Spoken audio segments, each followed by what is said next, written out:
Hi friends, ఎలా ఉన్నారు friends? ఈ రోజు నేను మిమ్మల్ని భారతదేశంలోని ఒక అందమైన రాష్ట్రానికి తీసుకువెళ్ళబోతున్నాను. ఈ రాష్ట్రం అంతా అందమైన ప్రకృతితో చూడడానికి చాలా బాగుంటుంది.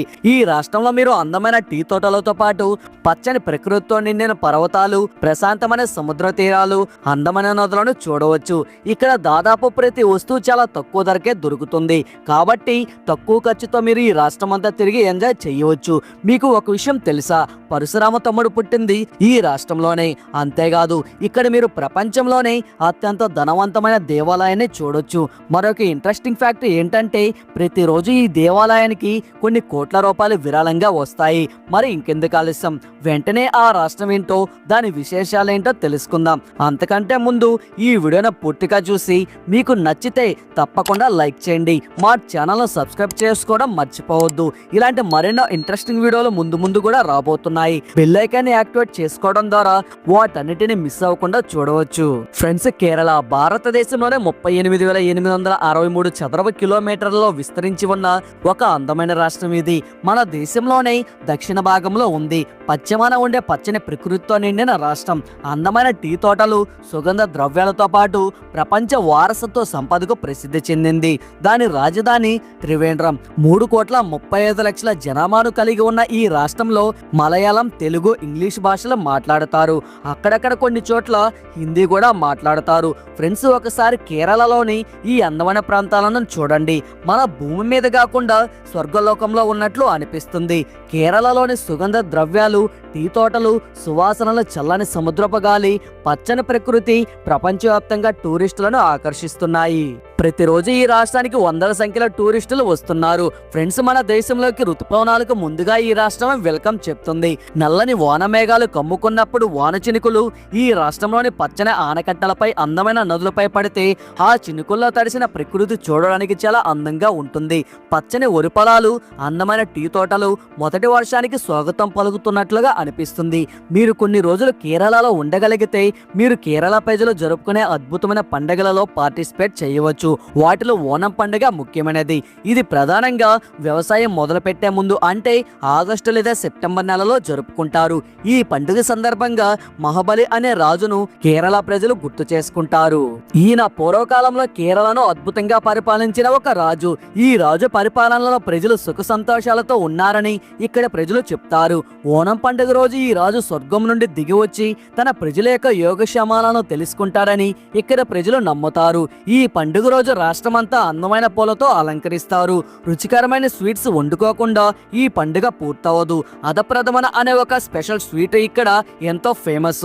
దీనిని బియ్యం, కొబ్బరి పాలు, బెల్లంతో తయారు చేస్తారు. ఈ పండుగ సందర్భంగా కథకళి డాన్స్, బోట్ రేసింగ్ వంటి పోటీలు నిర్వహిస్తారు. వీటిని చూడడానికి దేశ నలుమూలల నుండి టూరిస్టులు ఈ రాష్ట్రానికి వస్తారు. దీనితో పాటు మలయాళం క్యాలెండర్ మొదలవుతున్న సందర్భంగా వీషు అనే పండుగను కూడా జరుపుకుంటారు. మలయాళం క్యాలెండర్ మొదటి నెల అయిన మేడం మొదలవుతున్న రోజున ఈ పండుగను జరుపుకుంటారు. ఈ రోజు ప్రధానంగా విష్ణుమూర్తిని, ఆయన అవతారమైన కృష్ణుడిని పూజిస్తారు. పిండి వంటలు, చిన్న చిన్న బంగారు వస్తువులు దేవునికి సమర్పిస్తారు. ఈ పండుగ రోజు ఇంట్లో ఉన్న పెద్దవారు చిన్న పిల్లలకి డబ్బులు బహుమతిగా ఇచ్చి వారిని ఆశీర్వదిస్తారు. అంతేకాదు, ఈ పండుగ రోజు క్రాకర్స్ పేలిస్తూ ఆనందంగా సెలబ్రేట్ చేసుకుంటారు. ఈ వీడియో మొదట్లో ప్రపంచంలోనే రిచెస్ట్ టెంపుల్ ను ఇక్కడ చూస్తారని చెప్పాను కదా, అదే శ్రీ అనంత పద్మనాభ స్వామి దేవాలయం. ఇది కేరళలోని తిరువనంతపురంలో ఉంది. ఈ గుడి భారతదేశంలోనే కాదు, ప్రపంచంలోనే అత్యంత ధనవంతమైన గుడి. ఈ దేవాలయం లోపల ఉన్న రహస్య గదిని తెరిస్తే వెండి, బంగారం, వజ్రాలు కలిపి వర్షం కురుస్తున్నట్లుగా అనిపిస్తుంది. ఇది శ్రీ మహావిష్ణువుకి సంబంధించిన దేవాలయం. ప్రతిరోజు వందల సంఖ్యలో భక్తులు ఈ దేవాలయాన్ని సందర్శిస్తారు. ఈ దేవాలయానికి సంవత్సరం మొత్తం మీద కోట్లలో ఆదాయం వస్తుంది. శ్రీ మహావిష్ణువు పద్మనాభ స్వామి రూపంలో ఈ గుడిలో దర్శనం ఇస్తాడు. ఈ గుడి చూడడానికి చాలా అందంగా ఉంటుంది. ఈ దేవాలయంలో దాగి ఉన్న సంపద అంతా సుమారుగా 1 ట్రిలియన్ కు సమానమయ్యే అవకాశం ఉంది అని కేరళ ప్రభుత్వం చెప్తుంది. అందుకే ఇది ప్రపంచంలోనే రిచెస్ట్ టెంపుల్స్ లో ఒకటిగా నిలిచింది. ఫ్రెండ్స్, ఇప్పటికీ కేరళలో చాలా హాస్పిటల్స్ లో ఆయుర్వేద వైద్యం చేస్తున్నాయి అంటే మీరు నమ్ముతారా? అవును, ఇది నిజం. ఆయుర్వేదంలో ఎన్నో మెలకువలు, చాలా మొండి వేదాలను నయం చేయడానికి ఇక్కడి డాక్టర్లు ఉపయోగిస్తున్నారు. కేరళ వైద్యం దేశవ్యాప్తంగా చాలా పాపులర్ అయింది. దీనికి ఆయుర్వేదమే ప్రధాన కారణం. ఇకపోతే కేరళ కేరళలోని టేస్టీ ఫుడ్ గురించి తెలుసుకుందాం. ఇక్కడ వరకు వచ్చి ఈ ఫుడ్ ఒకసారి తినకపోతే మీరు అమృతం లాంటి రుచిని మిస్ అయినట్లే. వీటిని కానీ ఒకసారి మీరు తింటే మీ వేళ్ళను కూడా నాకేస్తారు. నిజంగా అంత రుచిగా ఉంటాయి. వాటిలో ఒకటి అడాయి. దక్షిణ భారతదేశంలోని రుచికరమైన వంటకాలలో ఇది కూడా ఒకటి. శనగపప్పు, మినగపప్పు వంటి పప్పులను కలిపి దీనిని తయారు చేస్తారు. దీనిని అల్లం, పచ్చిమిర్చి, కొబ్బరి వేసిన వేడివేడి సాంబార్తో కలిపి తింటే చాలా టేస్టీగా ఉంటుంది. దీనిని మీరు జన్మలో మర్చిపోలేరు, అంత రుచిగా ఉంటుంది. కొన్ని చోట్ల సాంబార్కి బదులుగా కొబ్బరి చట్నీ ఇస్తారు. ఇది కూడా చాలా రుచిగా ఉంటుంది.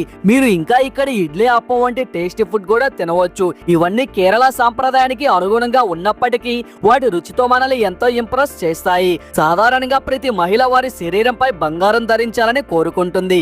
కేరళలో బంగారం ఎక్కువగా ఉపయోగిస్తారు. ప్రతి ఒక్క మహిళ మెడలో ఖచ్చితంగా మనం బంగారు ఆభరణాలు చూడవచ్చు. ఇక్కడ మహిళలు బంగారాన్ని ధరించడానికి ఎంతో ఇష్టపడతారు. బంగారం తమ సంప్రదాయంలో భాగమని కేరళ ప్రజలు చెప్తారు. సాధారణంగా అక్కడ మనం ఏదైనా పెళ్లికి వెళ్ళినప్పుడు చిన్న పిల్లల నుండి పెద్దవారి వరకు దాదాపు ప్రతి ఒక్క మహిళ ఎంతో కొంత బంగారం ధరించి ఉంటుంది.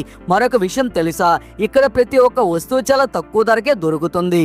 ఖర్చు తక్కువగా ఉండటం వల్ల మీకు నచ్చిన ప్రదేశాలన్నీ తిరిగి చూడవచ్చు. రాష్ట్రం అంతా తిరిగి చూడాలనుకున్నా సరే ఫుడ్ అండ్ రూమ్ వరకు మొత్తం 40 నుండి 45 వేలు మాత్రమే ఖర్చు అవుతుంది. కాబట్టి ఇప్పుడు కేరళలోని కొన్ని టూరిస్ట్ ప్లేసెస్ గురించి కూడా చెప్తాను, వినండి. కేరళలో మీరు చూడవలసిన ప్రాంతాలలో మూనార్ ముందు వరుసలో ఉంటుంది. ఇది కేరళలోని హిల్ స్టేషన్. ఇక్కడ అందమైన టీ తోటలు, చల్లని గాలులు, పచ్చని ప్రకృతి చూడడానికి చాలా ఆహ్లాదకరంగా ఉంటుంది. ఇక్కడ కొండలు, అందమైన లోయలు దేశ విదేశాల నుండి టూరిస్టులను ఆకర్షిస్తున్నాయి. ఇక్కడ బాహుబలి వాటర్ ఫాల్స్ అని పిలువబడే అత్కల్ వాటర్ ఫాల్స్, అక్కిరపల్లి వాటర్ ఫాల్స్ ను చూడవచ్చు. బాహుబలి సినిమాలో ప్రభాస్ ఒక వాటర్ ఫాల్స్ పైకి ఎక్కుతాడు కదా, ఆ సీన్ ఇక్కడే షూట్ చేశారు. అప్పటి నుండి వీటికి బాహుబలి వాటర్ ఫాల్స్ అని పేరు వచ్చింది. కేరళలోనే టూరిస్ట్ ప్లేసులలో మూనార్ మాత్రం అస్సలు మిస్ అవ్వద్దు. అక్కడ టీ తోటల్లో తిరుగుతున్నప్పుడు మనసుకు చాలా ప్రశాంతంగా ఉంటుంది. భారతదేశంలో అమలయ్యే చట్టాలన్నీ కేరళలో కూడా వర్తిస్తాయి. ఇద్దరు వ్యక్తులు సెక్స్ చేసుకోవాలంటే కనీసం 18 సంవత్సరాల వయసు నిండి ఉండాలి. అంతకంటే తక్కువ వయసు వారితో సెక్స్ చేస్తే అది చిన్న పిల్లలతో చేసినట్టుగా పరిగణిస్తారు. దానికి కఠినమైన శిక్షలు అమలులో ఉన్నాయి. అంతేకాదు కేరళలో బహిరంగ ప్రదేశాలలో సెక్స్ చేయడం, ముద్దు పెట్టుకోవడం వంటి లైంగిక చర్యలకు సంబంధించిన పనులు చేయడం కూడా నేరంగా పరిగణిస్తారు. దీనికి ఇండియన్ పీనల్ కోడ్ సెక్షన్ 244 ప్రకారం కఠిన జైలు శిక్ష ఉంటుంది. కేరళలోనే కాదు దాదాపు దేశమంతటా ఇవే రూల్స్ అమలులో ఉన్నాయి. కేరళలో ప్రజలు ఆనందంగా ఉంటారు. అందరినీ ఆప్యాయంగా పలకరిస్తారు. కేరళలో కొన్ని రోజులు ఉంటే వారి సంస్కృతి, సాంప్రదాయాలు మిమ్మల్ని కేరళను వదిలి వెళ్ళనివ్వవు అంటే అతిశయోక్తి కాదు. ఈ వీడియోలో కేరళ గురించి నేను చెప్పిన ఇన్ఫర్మేషన్ మీకు ఎలా అనిపించింది? దేని గురించి చెప్పిన ఇన్ఫర్మేషన్ మీకు బాగా నచ్చింది? కేరళ గురించి ఇంకా మీకు తెలిసిన విషయాలను తప్పకుండా కామెంట్ చేయండి. వీడియో నచ్చితే లైక్ చేయండి. అలాగే మీ ఫ్రెండ్స్ అందరికీ షేర్ చేయండి. తద్వారా వారికి కూడా ఈ సమాచారం అందుతుంది. అలాగే మన ఛానల్ ని సబ్స్క్రైబ్ చేసుకోండి. నెక్స్ట్ వీడియోలో మళ్ళీ కలుసుకుందాం. జై హింద్ అండ్ జై భారత్.